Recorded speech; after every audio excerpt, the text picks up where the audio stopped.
Hello and welcome to Carson Attempts Things that are way outside of her comfort zone. I drafted a pattern, I made a sleeve, I made a body panel, and then Bill Gates ruined everything. I set out to recreate the Victorian cycling sweater.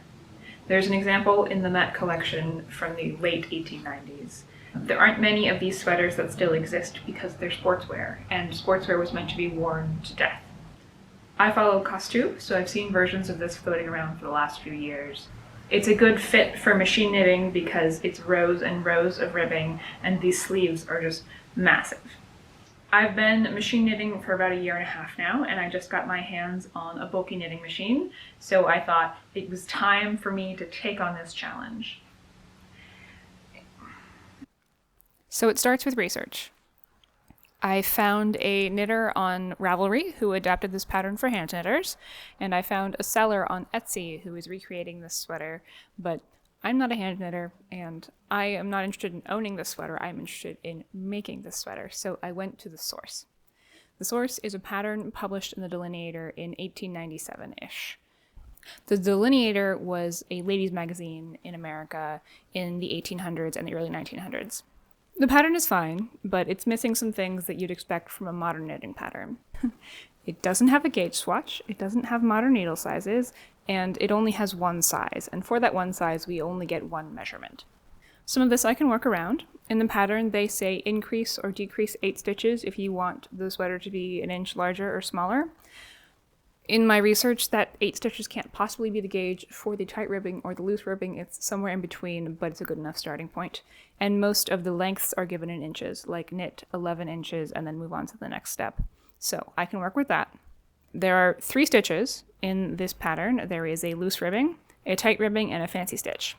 The loose ribbing and the tight ribbing are accomplished with different sized needles. I don't know what those sizes are because this pattern doesn't use modern sizes, but I can accomplish that same thing on the knitting machine by turning the tension dial up or down.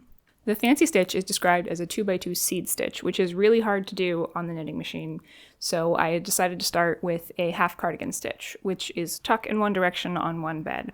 It's fancy, it looks pretty, it's a good enough starting point. When it comes to the size, we know that the sweater is made for a person with a 34-inch bust. I don't have a 34-inch bust, so I need to make some adjustments. I'm not trying to figure out what the original pattern was supposed to be because I'm drafting this as a pattern generator so it will fit any sized person. What I'm really looking to figure out is the difference between the size of the sweater and the size of the person underneath it, because knits are very stretchy and ribbing doubly so. So I want to get the same amount of negative ease so it has the same look and feel as the original on a modern person wearing modern undergarments. I found an old American Duchess article about the ideal proportions in that era based on the sizes for knitting patterns. So from that, we can assume that this person who had a 34-inch bust had a 24-inch waist and like a 42-inch hip. Yes, these numbers sound ridiculous, but remember, they were accomplished with a corset and padding. And at that time, it wasn't so much about the measurement of your waist or your bust, it was about the difference between the waist and the bust. So you started where you started and you padded out to get the rest. With all of those assumptions, I can draft a knitting pattern. This is my knitting machine. She is a Brother 270, manufactured in about 1990. These machines aren't made anymore, so I got this one secondhand. It is a double bed machine, which means that I can make both knit and purl stitches, which I will need for this project. When you knit by machine, you have to weigh the fabric down. So everything winds up all kinds of stretched out, both lengthwise and widthwise. So you have to do all of the math beforehand to figure out how many rows and how many stitches so that you know that you're going to get something that fits in the end. I draft my patterns in code. My patterns are all available for free on my website because I am too lazy to figure out how to sell them. They're pattern generators, so you need some measurements, a gauge swatch, and then it will generate a custom pattern for you, for your size, for your yarn, for your knitting machine, and it'll fit. I made a bunch of swatches, and I made a sleeve and a body panel, and then Bill Gates ruined everything. I have been looking at recreating this sweater for another project. I will put a lot of effort into making stupid jokes, and this is one of them. So I've been looking at these photos trying to figure out what this sweater is. It's clearly machine knit. This photo was taken in 1985, which was like the height of machine knitting. This is some kind of tuck ribbing. I believe it's fisherman's rib, but I couldn't figure out what this was. Found it right away in the manual for my ribber. Here it is.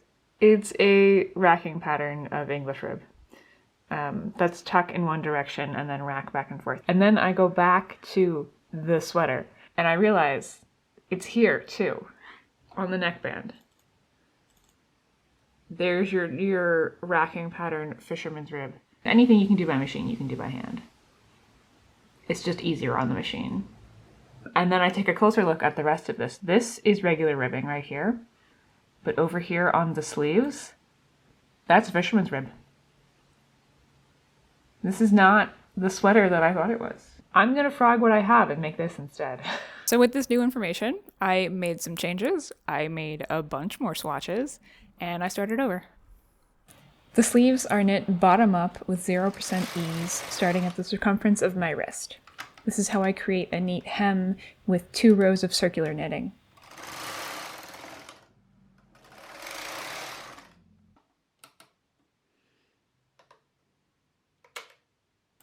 We knit 6 inches of tight ribbing that's going to be folded back for the cuff, and then increases about every 5 rows to the circumference of the elbow for the bottom of the sleeve. Then 1/2 inch of the fancy stitch. I set the bottom bed to tuck in one direction and knit in the other. On brother knitting machines, the bottom bed can move back and forth by a few stitches, which creates this twisted pattern. So, knit 2 rows, move the bed over 1 stitch, knit 2 more rows, and then move it back. Don't forget to clean up the dropped stitches. After this, we have 17 inches of fisherman's rib. So I set the top bed to tuck in one direction and the bottom bed to tuck in the other. When a stitch tucks, that means the needle grabs a new loop of yarn, but it doesn't knit. You can watch as the stitches build up on the needles here. I left a yarn marker where the armhole starts so it will be easier to assemble later, and then kept knitting.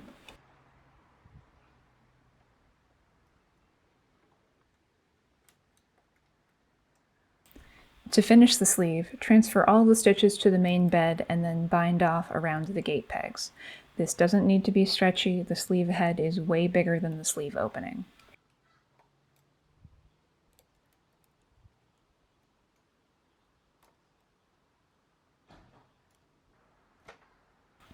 Here's my sleeve. I wound up with some drop stitches because I wasn't increasing correctly, but I can pick those up when I seam the sleeve. When I got to the second sleeve, I figured out the right way to do the increases with the ribbing. This is a 2-step process. Move the stitches over one needle and then pick up a purl bump to fill in the empty needle.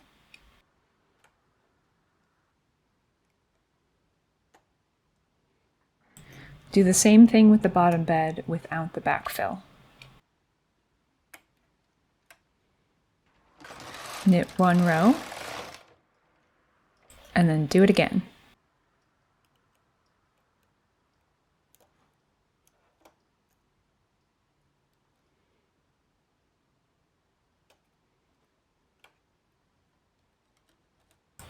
This time, pick up a purl bump for the empty needle on the bottom bed.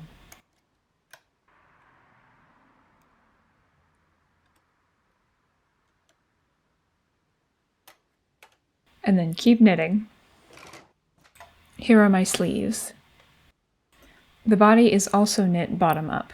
I'm knitting the body at 70% ease, which is about what the original pattern would have had. I'm knitting a bunch of twisty rows at the circumference of my hips.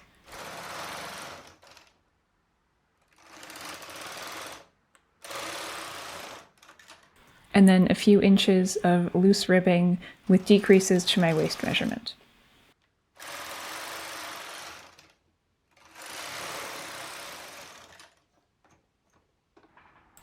Decreases are a lot easier than increases, just move the stitches over one.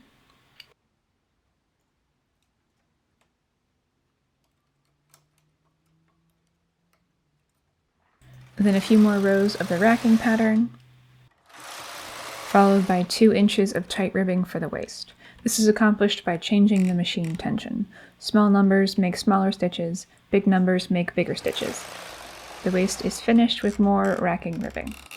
From here, the body is knit straight up in loose ribbing.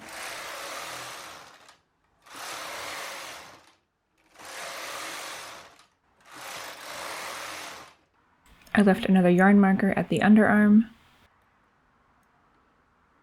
When we get to the shoulders, it's just a few rows of the racking pattern, then buttonholes for the shoulders. For the buttonholes, we just need to make some open space. I'll come back and fix them up later.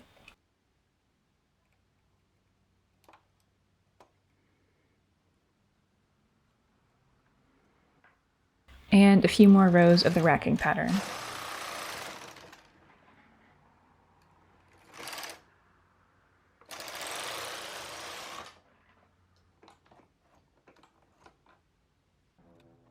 I transferred the shoulder stitches to the main bed to bind off.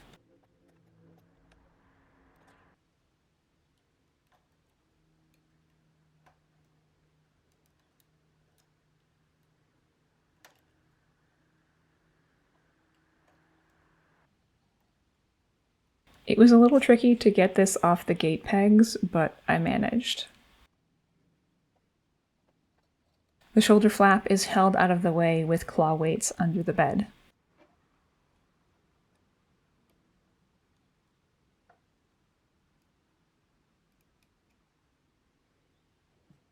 Knit across and do the same thing on the other side. Then we knit the turtleneck in loose ribbing. It has buttonholes every few rows, followed by more of the racking pattern and a bind off.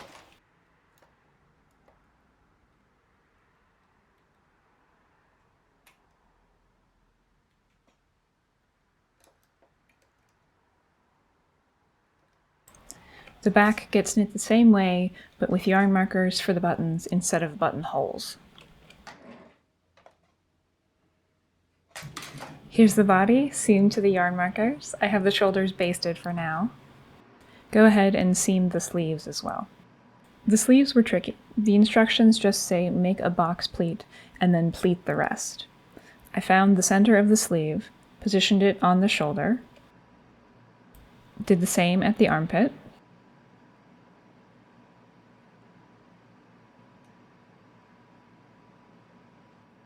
made a box pleat, and then just kind of zhuzhed the rest, trying to keep it symmetrical.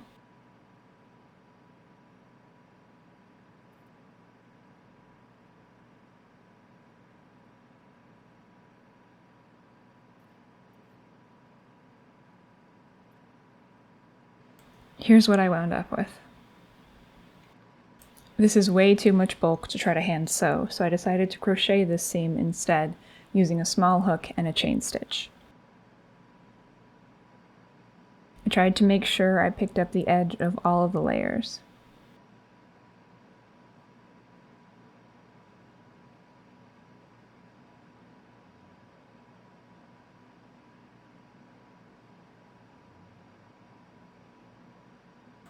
Here's one sleeve.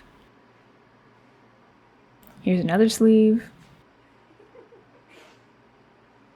Here's the sweater on my dress form. The shoulders are sagging and stretching out a bit, so I'm going to reinforce them with a row of crochet on the back side, and then probably the neck as well. From the inside, I picked up stitches from just below the button band and chained them together. I did this on the front and on the back.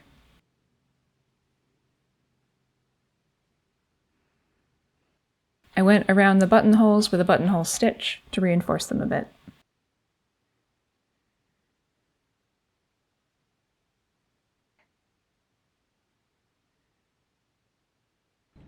Here it is, washed and blocked.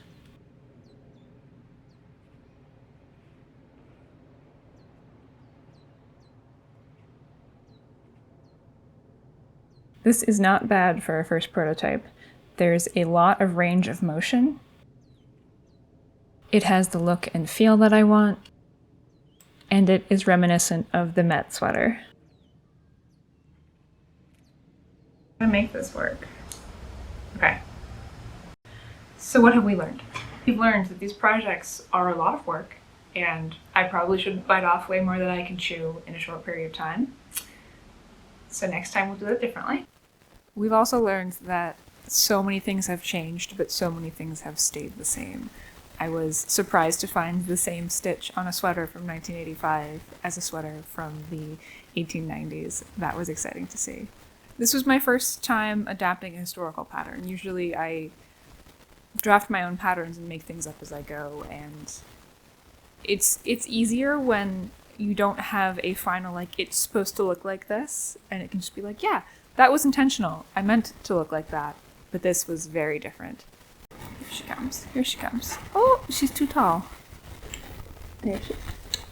If I were to make this sweater again, there are things that I would change. I would definitely go with a tighter tension for the loose ribbing. This winds up getting too stretched out, and it's not quite the look that I want. I would also add more rows of the twisty ribbing because it doesn't stand out much in its current form. When it comes to the turtleneck, I completely forgot that the turtleneck folds over. So we wind up with twisty rib on the inside of the turtleneck instead of on the outside of the turtleneck, but that's an easy fix the next time I do this. I also wound up adding extra buttons to the shoulders because I wound up with this gap here. So the next time I make this, I will spread out the button holes more on the shoulder so that they cover the full width. I also had some problems with the buttonholes on the turtleneck. Because this folds over, some of the buttonholes should have been on the back piece instead of the front piece so that the buttons show through. I wound up just putting a button on the inside and on the outside of this so it looks the same. But other than that, I'm pretty happy with it. I think this turned out great for $20 worth of yarn. I wound up using 10 skeins of this acrylic yarn that I found on sale at the craft store. That's about it for this project. Thanks for sticking around. I hope you found this useful, or at least informative, and maybe a little bit entertaining. The Bill Gates sweater is coming.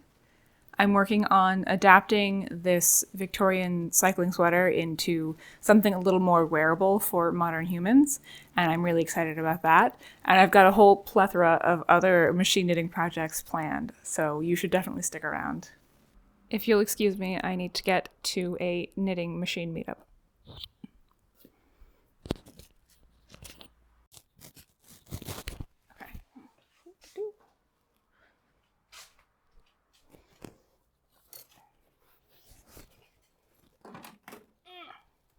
Oh, she's heavy.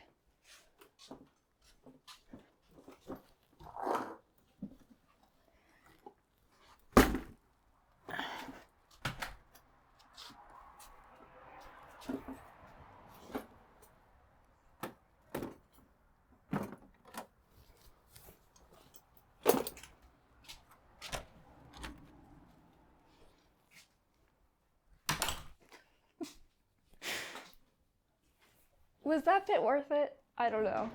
The mic bit is a little not quite right. All right, let's end this here.